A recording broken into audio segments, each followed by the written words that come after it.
right, here, My God. here we are with Stephen Miller. Mm-hmm. Oh, not Stephen Miller. That's a band. Stephen Hunter, Hunter. Hunter's Elite.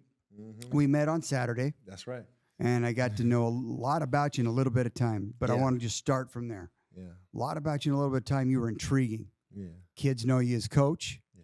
They look at you, and you're a good example to them, and they like to follow that Hunter's Elite program. Yeah. But let's. Where did that begin? It began. You told me you're from Chicago. Yes. West Side. You were West specific. Side of Chicago. Go Cubs. Go Cubs. And okay. Bears. And Bears. And Bears. All right. You're going to make some people happy out there and some people not. Yeah. That's awesome. Not with the Bears, though. I think that's pretty universal, right? Yeah. No, the Cubs are more universal. Okay. The Bears are more Chicago.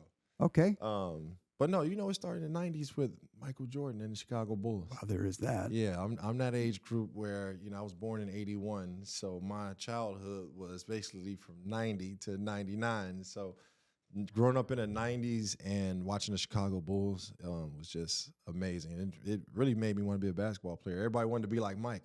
Right. So, and Right. back in those days, we used to actually go to the parks and play basketball outside and practice moves and stuff. We didn't need trainers and stuff like that. We just go play at the playgrounds. And so that was what, pretty much motivated me to start playing basketball. I want to talk to you more about that because Chicago's weather pattern, that's an interesting thing you just brought up. I mean, Yeah. it gets kind of cold there, Yeah. and that's not exactly basketball friendly. So what would you do when it's iced over? Shovel the snow. Easy. I was serious. No, that's A what lot I of you wanted. That's what I Arizonans was might hoping. not know that, but yes, we take the snow from home and we walk up to the court and we shovel the snow to get to the pavement and we play ball. Never stop. So when my son tells me Yeah. it's too cold or it's raining or it says, that's what you guys were doing. You spoiled, man. You guys are spoiled. Like Arizonans and Californians, you guys get to grow up in this type of weather. That is amazing. Like, no, in Chicago, we pretty much have 3 months of good weather. And Yeah. 3 months of good weather, and the rest is cold, either snowing or cold. Yeah. So, And you just do it. yeah. Rocky Balboa style. You're just doing it. It doesn't matter if it's in a freezer. It doesn't matter where. Okay. That's right. Don't you think that that's part of why you were able to succeed some? Yeah, I mean, absolutely. That, along with my parents. Okay, let's talk obviously. about that because you said first thing you said to me, 2-parent household. You said Yeah. your dad was military, and you told me his rank and file, Yes. and you talked about your mother as well, and that was very fast conversation. But I thought, Yeah. wow, what? Okay, there's some things to unpack there. Yeah. It was basically just the structure in the household. My parents, we grew up with my older brother, Eric, and my younger sister, Michelle. And my dad was retired by the time I was born. He had got hurt in the military. So he wasn't retired in the sense of old age.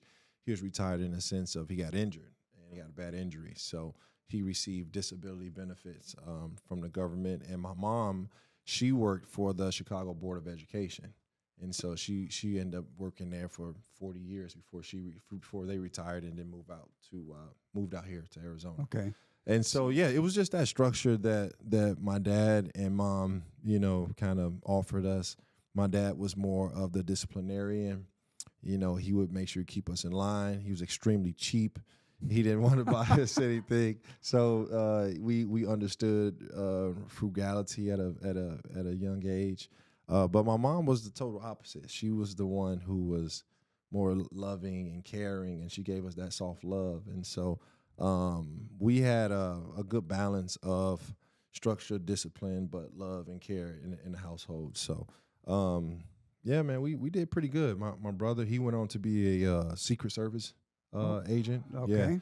Yeah. And he guarded guys like Bill Clinton, Obama, Hillary, all those guys. And, obviously I went to the NBA, and, Yes. we all got college degrees. So, I just equate a lot of that to just, structure, discipline in the home, drive. Your parents teach you work ethic, and teach you discipline. I think a lot of kids can go a long way. And your parents are still, I'm assuming, with us? Yep. They still with us. They live right there in Queen Creek, Arizona. They Excellent. moved out here. Yeah. Yeah, I'm already scared of your dad right now. Big Will. I'm kind of. They called him Treetop. That was his nickname. I love it. Big Will is 6'7". Yeah. All right. My brother's about 6'3", and How about your sister? my sister, she's tall. She's about 5'11". Nice. All right. Yeah. So you got. I was the youngest boy. I grew to be 7 foot. Yeah. Yeah. All right. It's pretty cool. They fed you up a little better, maybe. I don't know. But your brother, being Secret Service, he wasn't exactly hose. That's awesome. Yeah. But now let's go to your kids. You've got. Yeah. You were bragging about, kind of pretty proud I am proud. You're proud of your daughter and your son. Yeah. So your older ones. Yeah. So I have 4. Nyla is now 22 years old. She's in dental school in Atlanta, Georgia. And little Steven, well, he's not little anymore. He's 19. He's about 6'3". Okay. He goes to Wingate University in North Carolina on a basketball scholarship. Okay. And so then we got Blaze. He's 13. He's my kid. At the age of 3, he was diagnosed on the autism spectrum. And as we get into it later, that's why I started the foundation. Yeah, you have a foundation like with that to help kids with autism. And then after him, we have little Zoe. Zoe is, again, not little. She's 10 years old. She'll be 11 next month. She's trying to take over the role of boss at the home. Yeah. Oh, you already know that. Yeah. You already know she's the boss. Yeah. Always telling on her brother.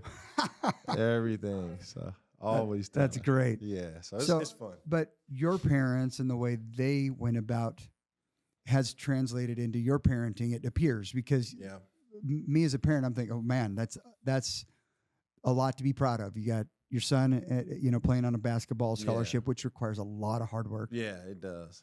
And then you've got your daughter in dental school. Yeah. That's not everybody goes to dental school.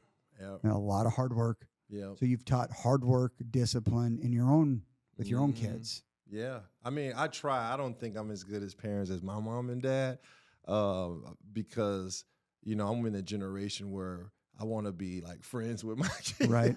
I want to be cool with them. And growing up, I don't think my parents gave a damn whether we liked them or not. They just, there's structure and that's it. Right. You don't have to like me. We have to be friends. And so I think nowadays, as our generation of parents, we tend to, try to love on our kids a little bit more, which probably makes up a little more softer generation, but. It is what it is. You're catching me, and you can ask around. You're catching me. I'm dead nuts in the middle, probably more like your parents. There you go. Good. Maybe very much like that. Good. I get it, but I also understand that success is success. Yeah. And looking at your kids going in a good direction in rudderless society. Yes. And I think we don't look at the positive parts of our society enough. And here's a positive sight here. There's, some really good movement from your 22-year-old daughter. Yeah. Really good job there and a really good job with 19. Now the jury's not out. They're going to go and raise their kids absolutely as well. And and things are always evolving. That's for sure. Yeah, but at least you get dental work out of it. And who knows what your son might. Knowing my daughter, she'll charge me more. She still takes all my money. Oh so. Well, a lot of good that being friendly was. Yeah, you're taking that back now. Right. So what a unique thing to see an NBA basketball player that played for Orlando, the Grizz, Phoenix Suns, and the Suns, Denver, and Philly. Yeah, you made some rounds. You made some rounds. Toward the end, yes. Everybody needs a 7-footer that can move. That's right. Everybody needs that. That's right. High demand. That's right. And so but you liked it here in Phoenix, and so you retired here. Yeah. This was my favorite spot, man. I pretty much built a name for myself out here. My nickname was the Postman. Yep. Tom Leander gave me that name. Well, Al McCoy liked to say it. Al McCoy, yep. And I just like the weather. I like the people here. Everybody's friendly, always in a good mood for the most part. Right. And I just knew when I was done playing, I was going to come back here to Arizona and make this my second home. So, yeah, man, I've been here. Yeah, been here since 2010, and I don't plan on leaving. I've established roots here. You know, my kids go to school. We all live out in Queen Creek, and we started Hunters Elite, like you said, and I really enjoy doing that. We started in 2019, and it's just a platform for me to really pour into kids the way I see fit, with them developing a game of basketball and a game of life. And so it's been wonderful, man, just to wake up and be able to do something that you love to do, you know, in terms of, you know, playing basketball so long, and now I get to pour into the youth. So it's been fun, and we got a really good program, and you know, great coaches. That's one of the main things I look for when I'm hiring. It's like, your kid is going to remember his coach. Of course, you know, it's great that Stephen Hunter is the owner, Sure. but your coach is going to be the reason why Yeah. they come back and what they're going to remember when they get older. And so I think we've been blessed with some really good coaches who really care about the kids and really care about developing them on and off the court. And so that's why I think Hunters Elite has been so successful. Yeah, I mean, I can tell you from firsthand experience. I mean, Clint has definitely progressed. Yeah, yes. And you used in the way you put it. I like the way you put it. I wanted to kind of ask on this. Mm-hmm. You said, in basketball and in life. Yes. And so I liked that part. Mm-hmm. Like you're looking to develop a young man. Yeah. Not just a basketball player. That's right. Well, you know, most kids, 99% of kids won't go to the NBA. But you know what? 99% of kids aren't doing this to necessarily go pro. They want to do it to create memories. They want to do it because they love it and play as long as they can and as much as they can.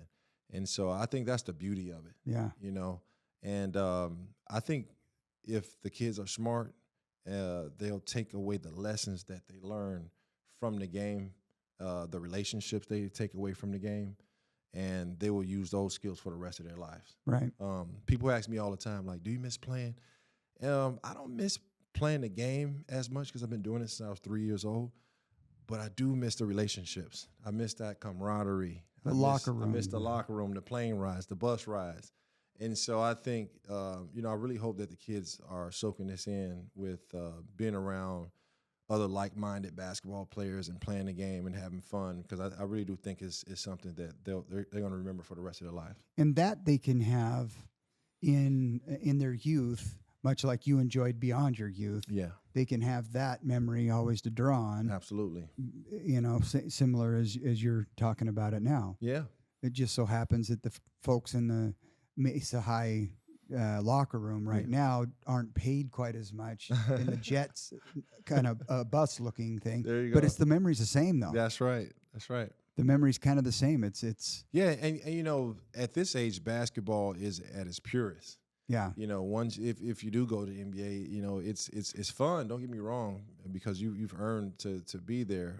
But it's more of a business. Yeah. But it's not like how college was, when the college coach took a visit to my home and met my parents and talked my parents into you know, allowing me to go to their school because of education, and how that I was going to leave there a man and things like that. All of those great relationships that, you know, folks take the time to establish on an amateur level, like college and in high school. And so, yeah, again, that's pretty much. I like what they remember. I like that. I like that you've got like-minded, hardworking. You started this whole thing out with, you guys are all going, and I bet you $1, you're the youngest. I am. Your brother is... I'm sorry, I'm the youngest boy. My sister is the youngest. Oh, got it. Okay. Yes. All right. Oh, and she's the one that works down the street, too? All right. Okay. She's an adjuster, yeah, good, good. Okay. And so how much older is your brother than you? 6 years. We're spread out. So my brother's 6 years older than me. I'm 44, and he'll be 50 this year.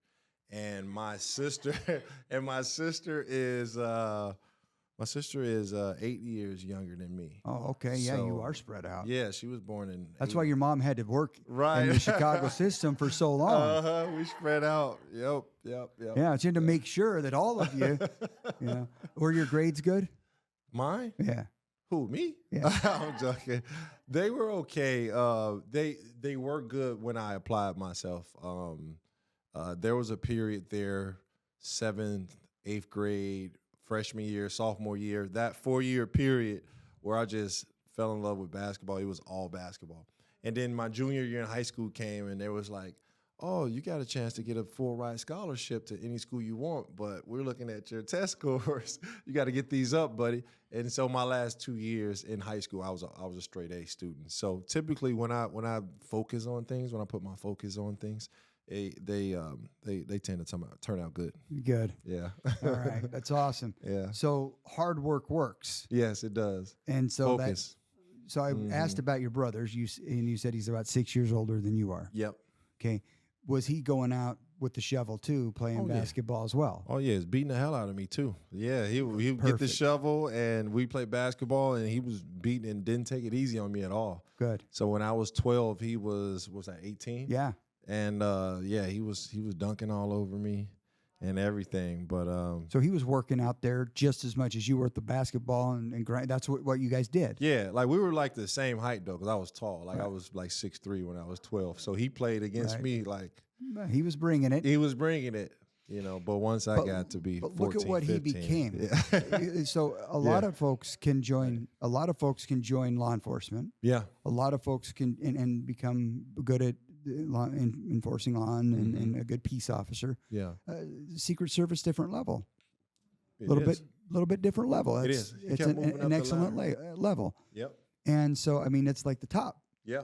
And so that work ethic, even with the shovels, and it didn't have anything to do with the basketball after he was done with high school. Maybe he did have a little bit beyond. I don't know. He played it. He ran track in college. Oh, okay. Yeah. An athlete in college. Yep.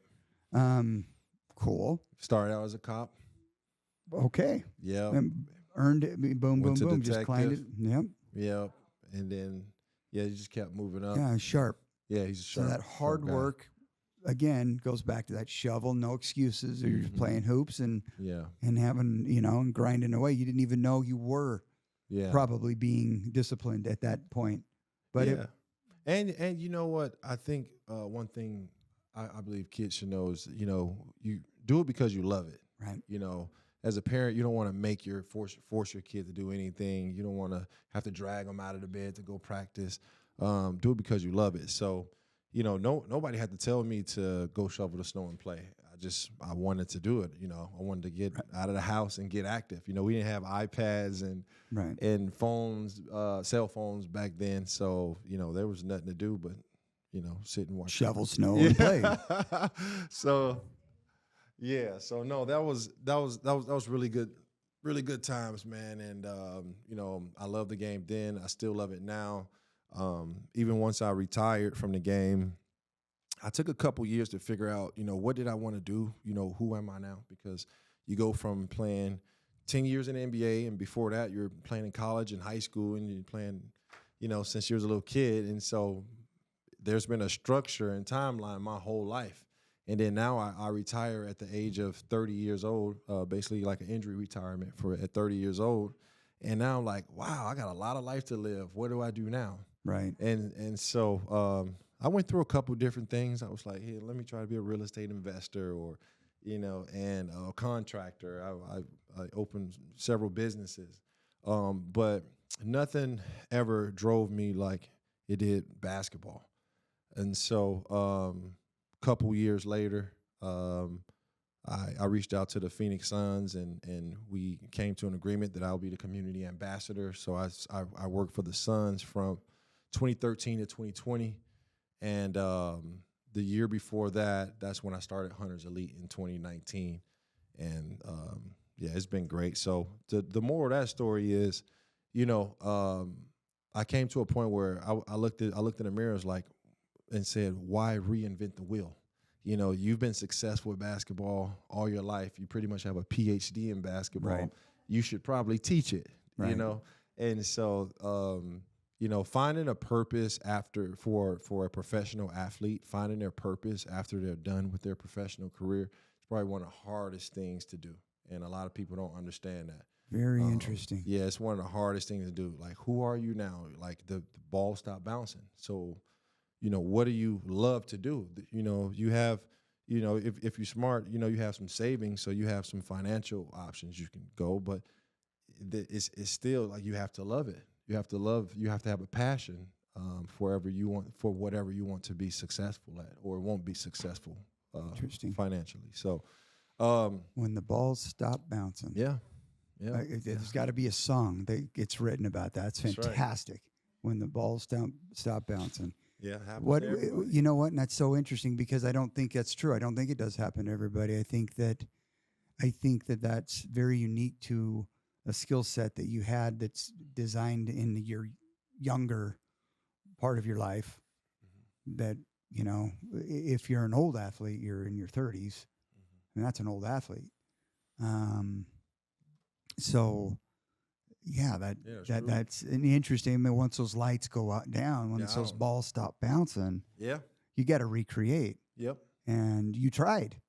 You said you tried real estate. Yeah. You said you tried some. There was something else. Oh man, crept in there. I was gonna franchise a Firehouse Subs. Oh. And so, okay. but they make you work there the first year. So I'm 7 foot tall, making sandwiches and standing back there, and folks walking in. Hey, what's Stephen Hunter? Hey, you working at Firehouse now? I'm like, no, man, I'm trying to own the place. And they like, and it's kind of cool. Yeah, it is. Funny story. But yeah, I just didn't fit your pistol. Yeah, I didn't stay in that business long. I just wasn't passionate about it. You can't. It's hard for me to do things strictly for money. I'll lose interest fast. So so you're a believer in passion, and so with the passion, the discipline follows. You just said basketball isn't for everybody, and so on and so forth. Mm-hmm. Real estate isn't for everybody, but there are some people. My dad is very passionate about real estate. Yeah, I mean, he gets off on property descriptions, which I'd rather watch paint dry. There you go. He found his lane. He loves it, and boom, and he's hit it, and he's done well with that in his days. Yeah. And so there's people that are passionate about, you know, plumbing. Yeah. And they really dig the whole. I mean, they're not a lot of moving parts, but they like to kind of perfect certain things. Reed is passionate about a lot of things, and one of them I'm surprised at is politics. Are you? At 22 years old, and I don't know. I have a pretty good base knowledge of politics, and I follow it pretty well, and I try to stay informed both sides if I best I can. Right now, it seems they're so far away that it's hard. It's like getting cross-eyed. Yeah. But that said, that's his passion, and so discipline will follow your passion, I think, is what you're kind of saying. Yeah. When the balls stop bouncing, but it doesn't mean basketball wasn't still your passion. Yeah, yeah. I mean, you know, I think once you establish discipline, you can use that in all phases of your life. You know, I like to get up and work out every day. I don't necessarily want to get up and work out every day because, you know, my body hurts sometimes, but then you lean on your discipline and what you told yourself you were going to do. And so I think if you have discipline, you have a chance to be successful at a number of things you choose to do, especially if you have focus on it as well. So respect. Yeah. Thanks.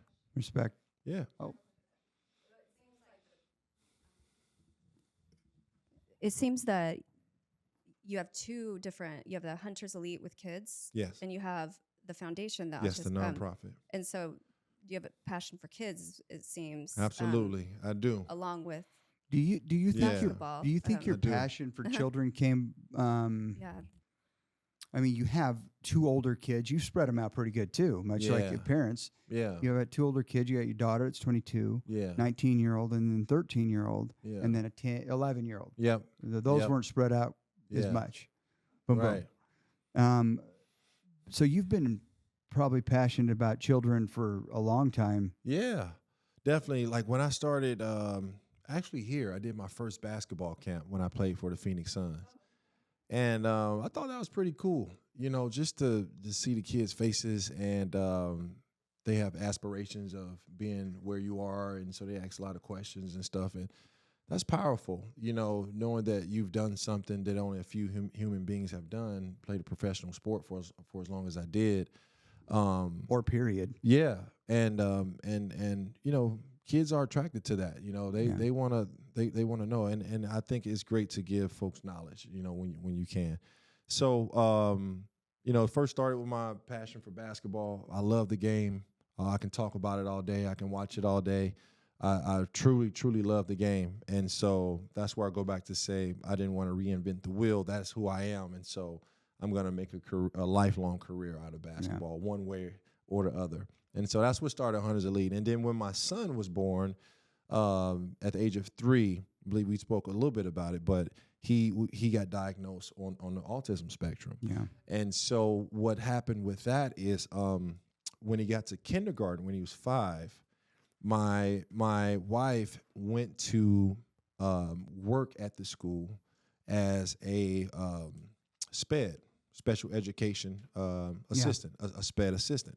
And so while she was there in the Mesa public schools, and I know they do a great job, but we did realize how underfunded it was for the special education department in terms of some electronics they needed and just a lot of materials that they needed. So we would reach in our own pocket and provide our son's classroom with different learning materials, curriculum, and things like that wasn't in the budget for the Mesa public schools. And so from then, I just thought of this idea of man, I could probably gather some of my network of friends up and we can all pitch in and really help a broad number of schools and special education teachers provide these resources to their students. So that's when I started the Stephen Hunter Youth Foundation, and within the Stephen Hunter Youth Foundation, I started this program called Fathers United for Kids with Autism. And so we raise money through golf events that we've done out here, through bowling events, through basketball clinic for kids with special needs at the Phoenix Suns Arena. So we've done a number of events and a number of fundraisers for special education teachers so that they can fund their classrooms with the resources that kids with special needs need. That is awesome. I love that. And so it's your passion for kids and then having a child with autism. Some of those needs, putting you online to, okay, there's some needs there. There you go. So it's kind of a natural, gear shift to, hey, let's help here too. Mm-hmm. And you have a few folks that you know. And as an athlete, we get asked to do a lot of stuff in the community. Sure. I worked as a community ambassador for the Sun, so I was always doing community events and things like that. So it kind of just fell naturally, along with my passion for youth. Yeah, that's awesome. When we were sitting there watching, it's like you knew most of everybody there. You knew the coach. You didn't like that the other coach was on his phone the whole time. You remember that? I do. Nice. I love that. That drove you nuts. It did. It was horrible. He was on his cell phone coaching the game, the entire game. I'm like, if I'm a parent watching that, I'm not paying for this thing to watch you on a cell phone. Teach my kids something. Right. Anyway. It was right. It was fun. It was the thing that rattled him the most is the other coach on the other side. He's I'd fire him if he was man. In a heartbeat. I would just say, just go home. I'll coach because you're not going to talk on the phone in front of my parents. No, I couldn't imagine that. That'd never happen. And anybody who coaches for Hunters Elite, I know they've been vetted, personal. They have experience in basketball. I interview them. I talk to them. And I've never seen one of them on their cell phone. Just for the record, I had to go back and think about it. Well, nope. Yeah. Right. Yeah. But yeah.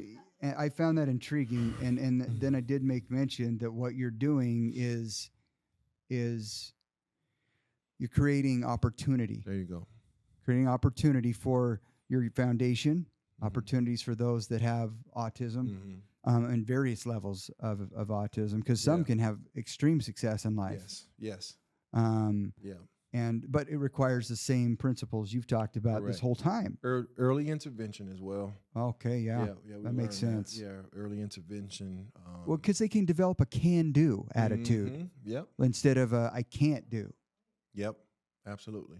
I like that early intervention thing you got going on. Yeah, my son Blaze, he's came so far. He started out typical kid, and then around 17, 18 months, he lost some of his words. Oh my God, I started getting. Yeah. Oh, okay. And then Yeah, with early intervention, he got it back, so it was good. Okay, so you jumped on it quick, Yeah. but it was scary. Mm-hmm. And then now with him being 13, this dude is so smart, talks all the time, plays sports. He's just came a long way. Yeah. Good. Mm-hmm. What a ride from catching it then to now, and you want to pass that to anyone that you can possibly touch. Mm-hmm. That's awesome. Yeah. I love that. I made mention on side of a court. A couple of things. I don't know why more of our community doesn't come out here and enjoy these types of things. We're kind of a closed down, kind of minding our own business.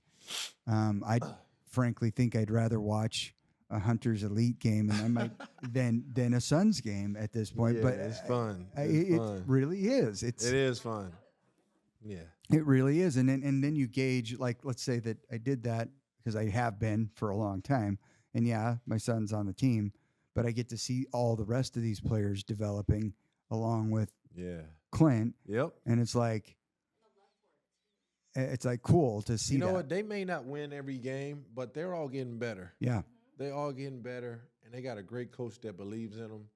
And I'll tell you a backstory, because that team they played that day is named FYG. Well, FYG, I probably shouldn't have mentioned their name, but anyway, but it's FYG. But sometimes they bring other players from other teams to stack their team, and they're playing against our B team right now. Sure. You know, and so I asked Oscar. I said, "Hey, I can get some 8th graders from our A team to come over and match what they do." And Oscar said, "Nope. If you do that, I don't want to be a part of it." He's like, "These kids work hard in practice. They deserve the playing time. If we win, we win. We lose, we lose. There's lessons in losing, but we're gonna play with our squad." And I said, "I respect that." Yeah. I said, I respect that. Oscar. So yeah. So we didn't stoop down to the levels of the other coaches bringing in different kids. We played. That's our why same you. kids. That's why you surround yourself with good coaches. That's right. That's right. I love that. I almost let my pride get in the way, but he had a level head, and that helped us. Yeah, it's huge. Yep, that helped us. That's huge. Yep. At some point, when I'm watching this and I see this development, if there's excitement in somebody I don't know's kid getting much better. Yeah. I don't know this person. I mean, I've just seen him on a floor on a court on Saturdays. Yeah. But it's been a few years now, and it's like you kind of get attached to it and go, hey, look at that. Hey, look at that. And the spacing is getting better, and the discipline, and I don't have to drag Clint to practice at all. I love that. And I did at the beginning. Yeah.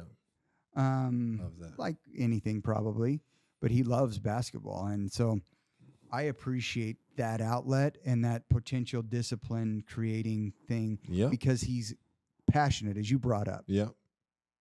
Okay.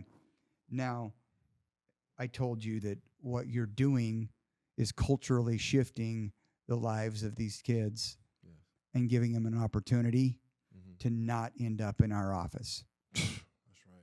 So our office, look, you end up in a car accident. That's most of the time an accident. So, okay, I'm not going to count that one. Pull that off the table. Yeah. But the criminal defense thing, kids that don't have a passion or don't have a direction, don't have a rudder. Yeah. And it doesn't matter if they're your brother who ran track in college. I mean, not a lot of people say that either. Yeah. But still, discipline, shoveling that snow. Correct. Yeah. Staying active, going after things. Yeah. It shows law enforcement is now special in that arena. Yeah. A professional in that arena.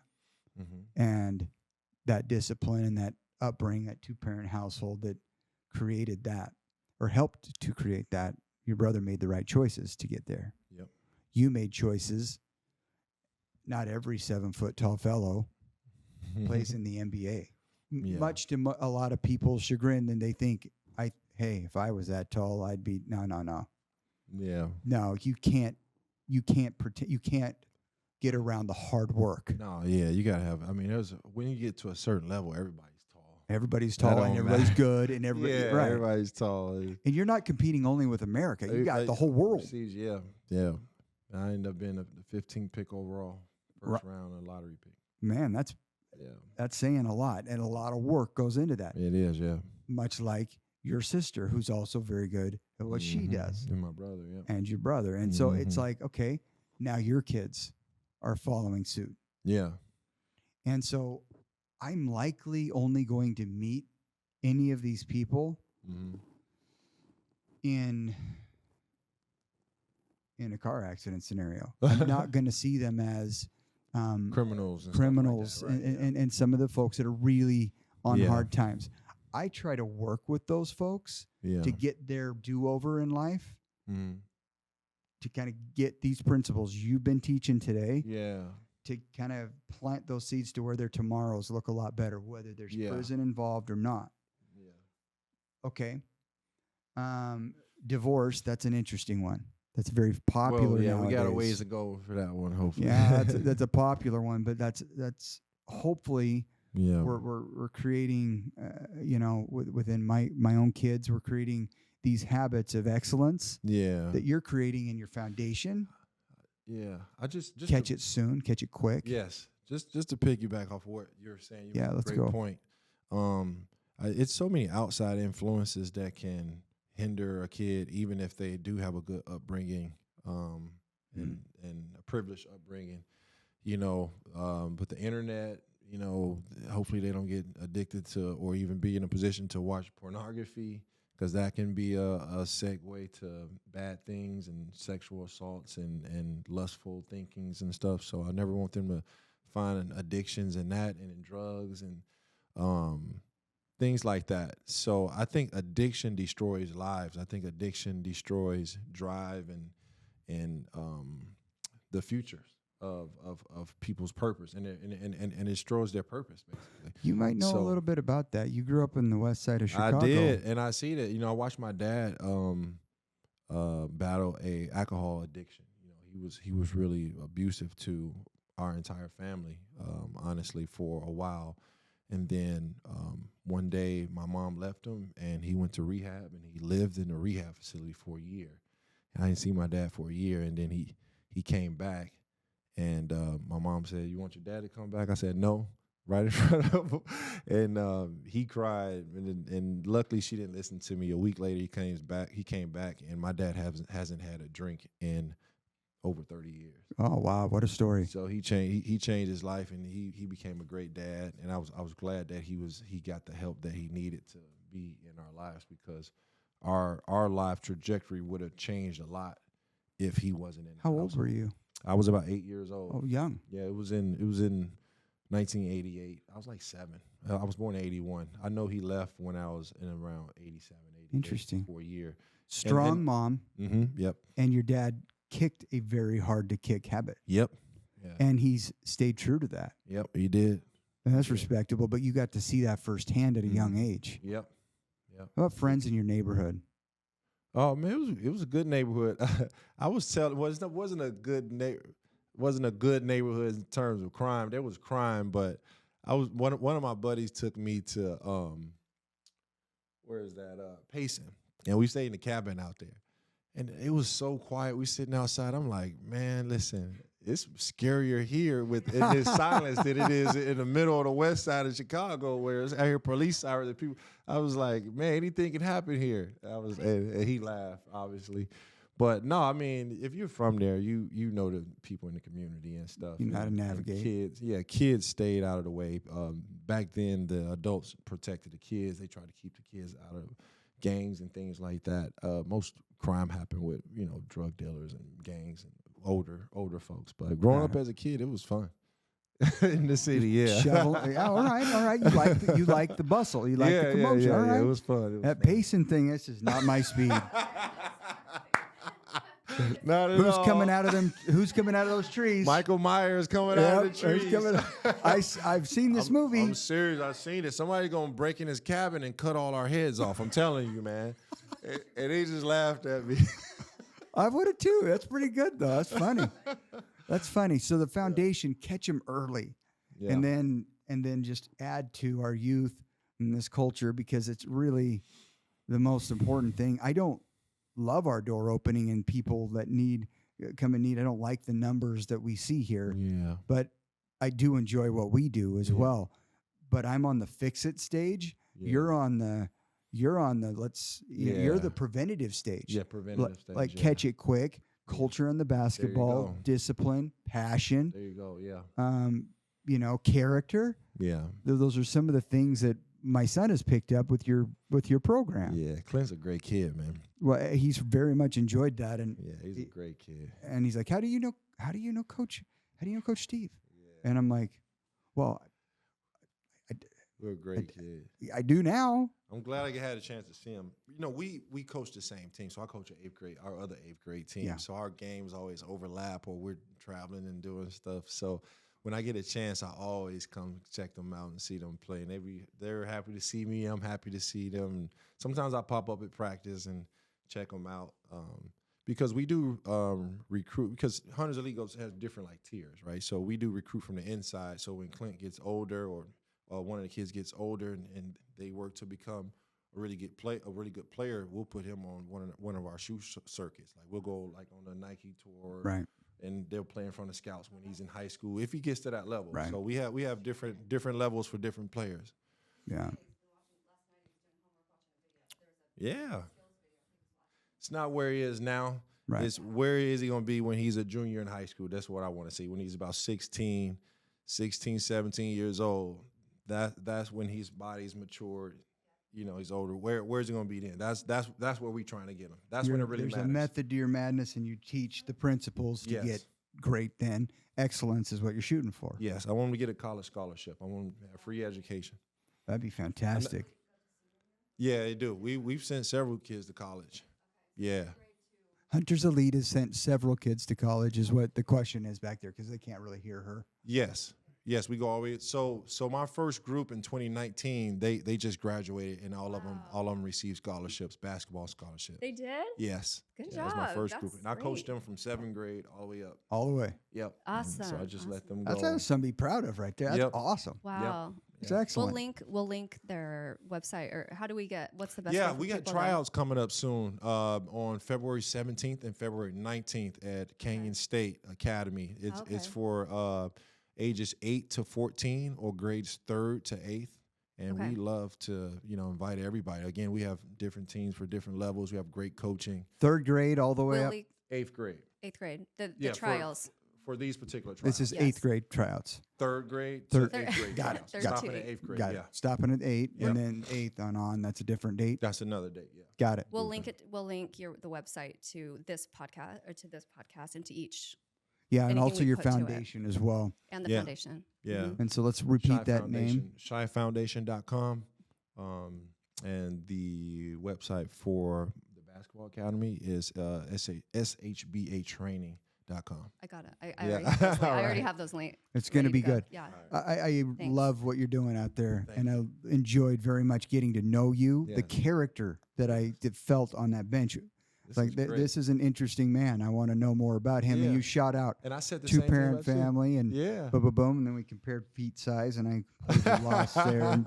And she's over there going, "Who does that?" And I said, "Well, he's been in a lot of locker rooms, and I've been This in is kind of a great. lot, and that's not that weird for us." This is great, man. This is great. Yeah. I want to, we probably talk. I want to do more things, and this is probably a conversation we've already started talking about it now.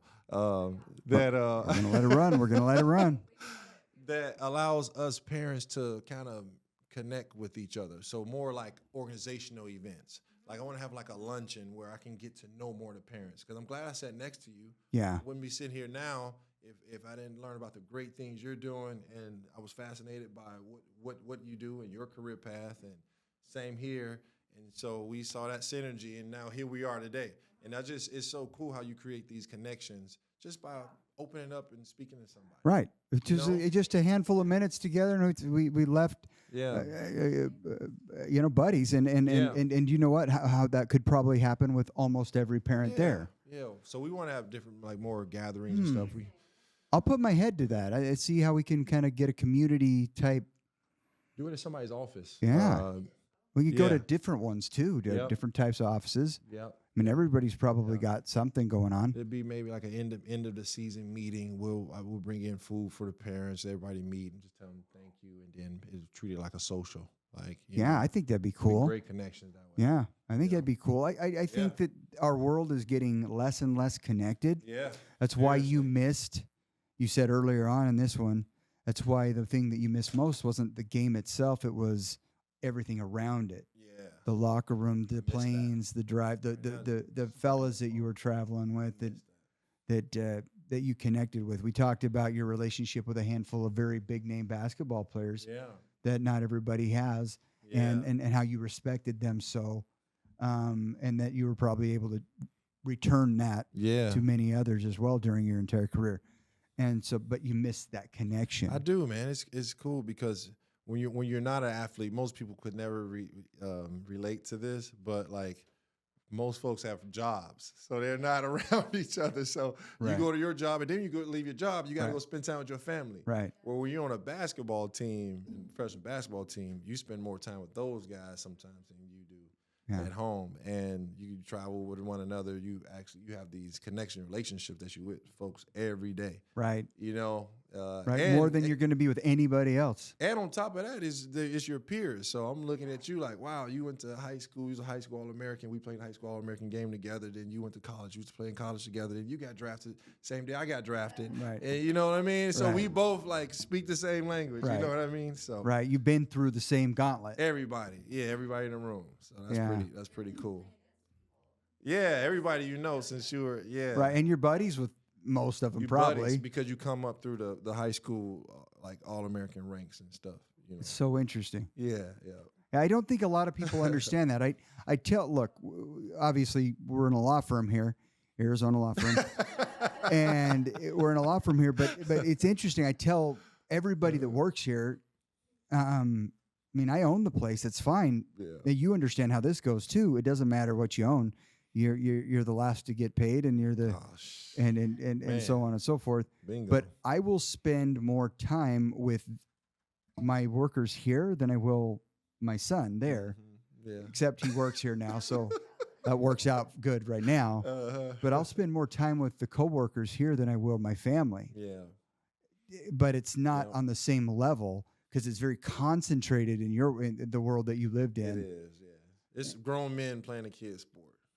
It's fun, bro. But when the ball stops bouncing, when the ball starts, So you asked my relationship with children and stuff. Like, this stuff keeps me young. Like, I have to work out every day. I'm 44 years old, but I go to work out every day, and I'm always on the basketball court and stuff. So it's a fun way to live. How often have you heard me say the same thing? He just said so much, so much awesome.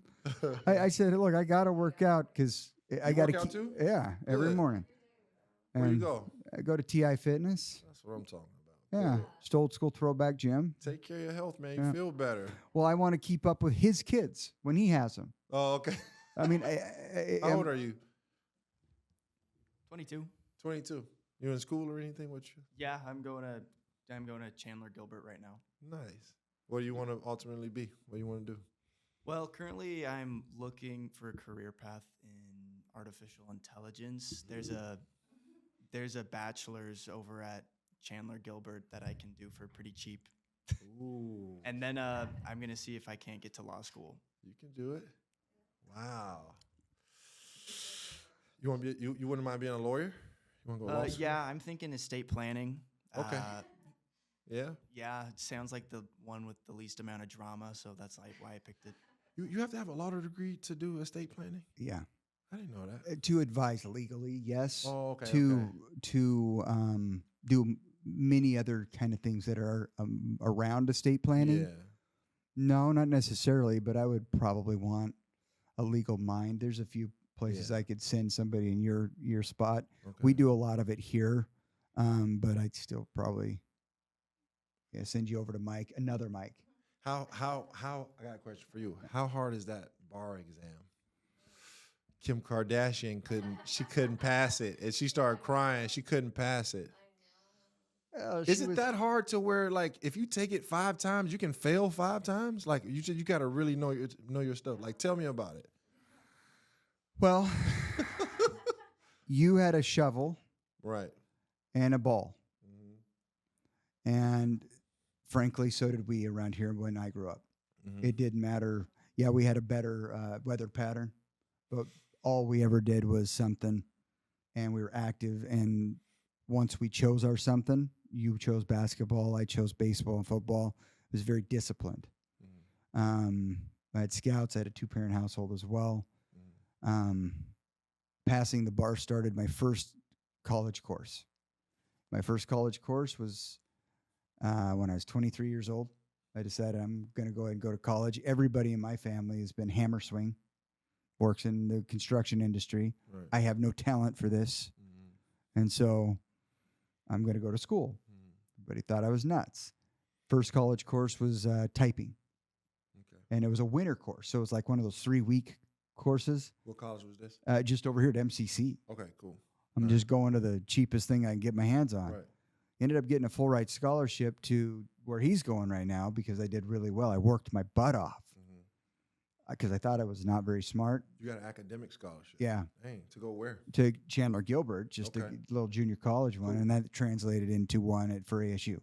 So I graduated ASU in 3 years. So I was You not did? messing around. Man. Yeah, I went summers. I mean, I So wasn't you were getting any 20, younger. 25 when you graduated Yes. with your undergrad. Mm-hmm. Okay. Went to college, went to law school, and So now what made you decide to go to law school at 25? Because that's a long road. I'd already decided I was going to probably go to law school in when I was in high school. Were you working too?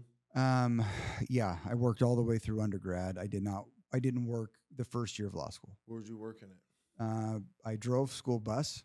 You did? See, he started from the bottom now, man. I drove Yeah, there you school go. bus for the handicap for the You drove a school bus. yeah While in they school. called it the long short, so it was the big full size school bus that was Dang. just a little bit shorter because it had the big ramps that lifted the folks with real special needs up, and I loved that route. Did you And, live with your parents? Or? yeah. Okay. Oh go no! ahead. At that point, I was married, and he was not on board yet. So you married when you're trying to live off a school bus salary. Yeah, So okay. I stripped stems for my dad at night, so that's There you go. concrete thing. There you go. And I serve process, so I serve legal papers You to did people. a lot of stuff. You did a lot of different. I mean, I'm not a couple different things to get Yeah. some money. Yeah. That's good. You was a hustler. Yeah. Yeah. No, yeah. I definitely look back on that and think, wow, okay, I was hustling pretty good. Yeah. Went to law school, felt fish out of water because I wasn't doing anything outside of it. And it grinds you. See, Kardashian Talk to me about that. skipped law school. She didn't go to law school. She Yeah. skipped it. Yeah. So Wait, how did she try to? I can answer No, your those question. those steps matter. She can't Right. do that. Go ahead. She shortcut Yeah, you can't. And so shortcut that. when you go to law school, every class you take is unlike anything you've ever done before law school. The first year is likely the hardest year of school that exists. Tell me about it. So the first year, it's probably as much emotional as it is anything else. What do you mean? Because you have 5 core classes. Everybody has the same classes. Everyone does. That starts with you. And people are failing out. What are the 5 core classes You've that you got- haven't seen in undergrad? Okay, so you're studying constitutional law. Oh, that's tough. You're studying civil procedure. That's tough. You're studying criminal, and you're studying tort, and you're studying property. That's tough. And then there's the 6th, contract. So wait a minute, dude. That sounds hard. Right. Because that is a lot of memory. That is a lot of studying. And if you want to get an A in this class, you have to know this. No, you can't have just to be study for better it. than. It isn't that you have to know that. It's that you got to be better than everybody else or better than. It's a bell curve. So you're not competing against yourself? No, you're well, yeah, I did. Ultimately, you've got to get that out of your head. Right. Ultimately, you got to get that out of your head because that's what drowns What's a you. bell curve? What's that? Bell curve means if let's say you got 160 students. In this case, we Right. had about 182. Okay. If 182 students, if one of them gets this good a grade on the score, that's the watermark. Oh, well, that can be good and bad. Okay. Yeah, right. Cool. It's a double-edged sword, right? Cool, cool. Yeah. So I'm always shooting for being my best, and I want to be up there because There I you feel go. like I should be. Yeah. Okay, so you got to get over that first little emotional, Constitutional law. shake around. we gotta get Naomi in that class.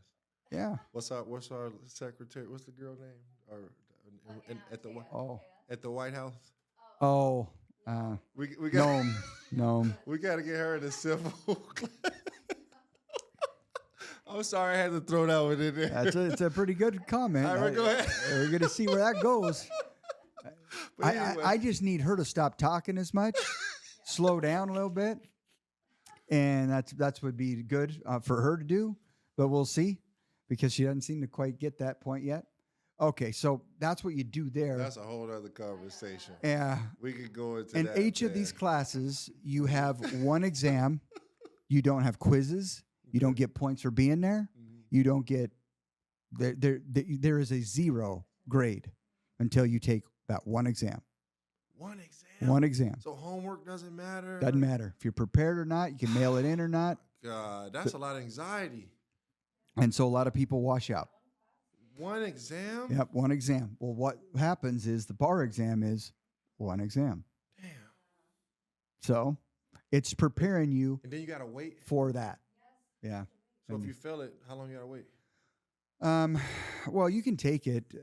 Yeah, you can take it. It was offered twice a year, so every 6 months you can take it. Okay, so you take the bar exam after 4 years of law school. 3. Have 3 years. And the first year is the hardest because you have. Yeah, you're figuring all that stuff out. Figuring all it out. Then I think you just get harder, if that makes sense. I think you're just more prepared for it. And so I don't think it's easier. I just think you just know it. You just know it. You gotta know the law. You know, it's kind of like basketball and running and condition and all that and shooting when you're you get used to it. Yeah. You guys have any written exams? Yep. Like When I took it, it was a 2.5-day exam. Yeah. So it was multiple choice, it was essay, and then it was skills. For bar? Mm-hmm. Yeah, skills. Testing all of your Yeah. intellect. Yeah, and it's still, you're in competition with everybody in that room. Right. And so it doesn't change. The contract class I took first year looked a whole heck of a lot like the bar exam. Dang. So all lawyers have to pass the bar. Yeah. So it don't matter if you're a defense attorney, a state prosecutor, Anything. state plan, Estate, right. You all know the same thing. Right. So, And then so he's doing. So he wants to do estate planning. Why does he have to know about the Constitution? it's a good point. So the profession of law is, been, you can say what you will about it, a lot of different opinions on it, but it's kind of like the generals of a physician. Yeah. And when you graduate medicine, you know a very broad spectrum of medicine. And then in your residency, you start to specialize. Doctors get that beauty, this residency thing. Lawyers get screwed. We get a boot in the back of our back, kicking us into the deep end because we just graduated law school, and I don't even know how to write a will. I don't even know how to put together a motion. What font do you use? Stupid stuff like that. When you come out of law school, do you get hired on as a lawyer from a law firm? Maybe A lot go that direction, and that's a smart direction to go because you get mentored like you did with the elder statesmen in your basketball career. Yeah. Whether you were a sophomore at college or even a freshman at college, there are coaches and older players than you at that point that help. What did it feel like when you passed the bar exam? It was a leave. We had a Kim Kardashian pod, not one. You passed on the first time? I did. Dang. No pressure. Did you feel like you passed it after you took it? Yeah, I knew I passed it. You did? Yeah. I couldn't let on. You did? Look, Did you study a lot? He was 7 months old. He couldn't sleep for anything, and he needed those tubes in your ears. Yeah, for the ear infections and stuff. Yeah, and he had like a constant one. He was a perfect kid right up until this moment in time. And I'm studying for the bar, and it's a 6-week grind.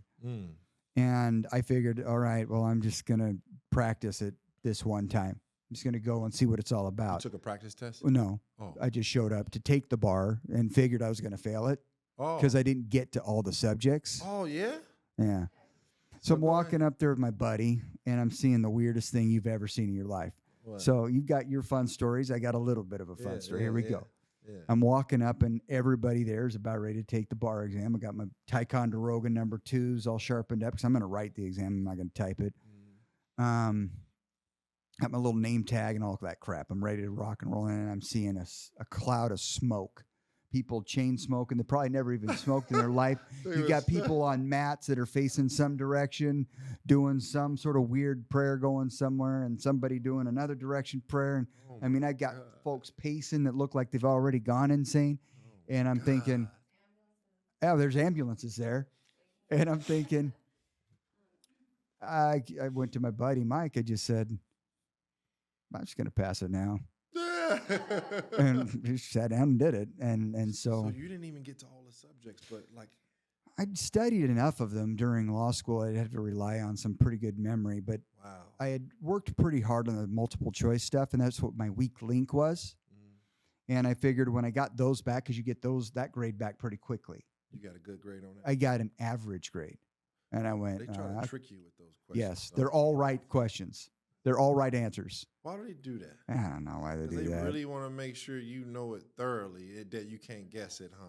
Yeah, it's just like they got Bobby Knight right in the bar exam, I think. Because it looked like 2 questions could be the right answer. Yeah, 4 in most situations. Jesus, that's a lot of pressure. It can be, and you kind of get used to it in law school as much as you can. Yeah. And it creates a different disposition. That's why a lot of lawyers aren't that likable, maybe. But it just creates a different disposition. You look at every little thing. You look at 2 sides of it, and you're trying to kind of analyze that. And I think a lot of folks don't really relate to that, and I get it. I wouldn't either. Yeah. But it just, lawyers are important when you need one. So you hit it, you pass. We should do a podcast together because I know how to ask questions.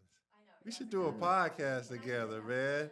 I thought because now I'm interviewing you now. You are doing good. You did good toward the end. But this is fun though. This is because now I'm learning. This is so interesting. So okay, you waited 2 months for the results. So I did, like she said, I wait 2 months for the results. I just read them on the back end of I got the mail, in the mailbox, and I just read it on the back end of my 1972 Marquis station wagon. You did? And just, yeah. And then the sigh of relief, okay, I passed it. I was actually going to take a pay cut because I was making money as a legal assistant. Yeah. And now I'm my own boss, and this is bad news. So is it over? You passed the bar. Is it over? Yeah, no, then it just begins. It's the fun part about things. Now you're an adult. Now the business part. Right. So then now, did you know who you were going to work for? Yeah, I was going to be a mentor. Next door, you were mentioning Rafi's place here. Oh. We were in that building. Oh, you went there? Yeah, and that wasn't Rafi. That was our building. So I wasn't my partner, my mentor. Did you start your own firm to begin with? Yeah. Oh, okay. So you started your own firm to begin with. And I just took his leftovers, and he would help me with his leftovers, and he did personal injury stuff. Man. And he was fantastic. You started with personal injury. Yeah. And I was surrounded by 3 different personal injury attorneys that have 3 different styles about them, all very good and very different. And I got a good, obviously I'm not working on good cases. I'm working on cases they don't want to take. Yeah. And so I'm trying to make a living out of that. Yeah. I made 40 my first year, and I thought, oh, okay. What year was this? 04. 04. That's first year. That's when I was here. And then, You gotta share pictures. Yeah. And then 41 the next year. I figured, okay, I'm going in the right direction. You are. And I doubled that the next year, and then I've not looked back since. But I stayed with that mentor of mine for 4 years in total because I actually made him money the last 2 years, and I just wanted to make sure I appreciated what he did for me. Yeah. And then from there, we just partnered. So we shared business expenses. He's still in it with you or no? No. You bought him out? Yeah, his kids started to become lawyers, and so there was no buyouts or anything necessary. My name was on the board. His name was on the board. We just shared office expenses and stuff. What made you go from personal injury to being a defense attorney? It seems like one could be more lucrative and less work. Yeah. And Yeah. what made you want to do that? Well, I never gave up PI, so I'm still very much involved in it, but we have a crazy trained good staff and good lawyer there. But my passion, and that kind of gets you sometimes. Yeah, that's good. My passion, and it started with one of my young men at my church got into some trouble. Are you guys LDS? Yes. Nice. Yeah, got into some trouble on the roof, smoking his Marlboros on the roof of Gilbert High. And that's as much as I'm going to do, but they ended up yanking a bunch of property out of the drama room. Yeah. And so I ended up having a couple of lower end felonies because it's school property. And he wanted to go to the military. And with that, you can't. That's cool. So you helped him out. Yeah. And so I represented him until it wasn't a charge. So being in a personal injury space and then coming to be a defense lawyer, did you have to brush up on some of your memory stuff? Did you have to go study a little bit, read some books, or it's like is it like a different skill? Is it a kind different of skill? kind of. I think we can relate it into what you're familiar with. I think basketball's your passion and the youth, right? You could probably take that and put it into elderly folks, and okay, so it translates. Gotcha. So, but then you're smarter though, because you've been doing it for so long. You're smarter. So you go, well, wait a minute, who am I against? Yeah. Prosecutors, okay? They're my new best friends. And so I'm always around prosecutors. I'm always being trained with them. Yeah. I'm always around it. And I'm learning, and I'm drinking through a fire hose because that's my opposition. And so knowing your enemy is very important. And then developing those relationships, because they're not bad folks and I'm not a bad guy. And we're both looking at the case from two different points of view. Yeah. The more aligned we can be, the better the result. That's the way our justice system should work every time. Yeah. Yeah, because a lot of public defenders, their job is, they just want to get a plea deal. I mean, I'm sure you do that too. You look at everything and say, I think your best option would be a plea. Most of the time that is the case. Yeah, that'd be his best option. And sometimes you got to rip the cord and go nuts. Unfortunately, I think that money is the biggest issue of why some people don't go to trial. Yeah. There's risk and there's money. Risk and money. And so those two things, we like to do trial. And then does it matter if you're guilty? I mean, like if you just absolutely didn't do it, if there's a mistake, then I'm sure the client is passionate enough. Like most of the time, it's they're not guilty of some things that are being alleged. Yeah. All right. Most of the time, it just needs to be cleaned up. You're cleaning up the whole thing. Yeah. That's most of the time. Sometimes they're straight up guilty. Yeah. And every once in a blue moon, you have someone innocent as the day is long. Every once in a while. You ever had that? Oh, yeah. You have? Oh, yeah. Innocent as the day is long. Yep. Went all the way to the finish line with them. I haven't lost one yet, but. What happened? It was a murder case.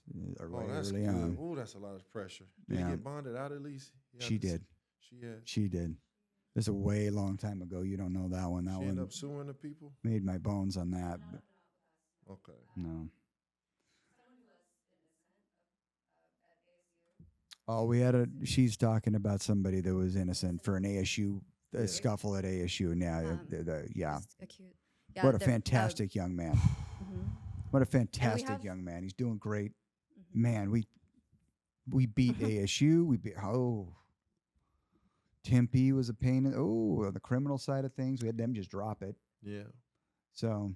We have a couple. So there's some rodeos. You gotta take me. You gotta mentor me, man. I want to sit in the courtroom. Oh, it's cool. All right. I do. I love this stuff.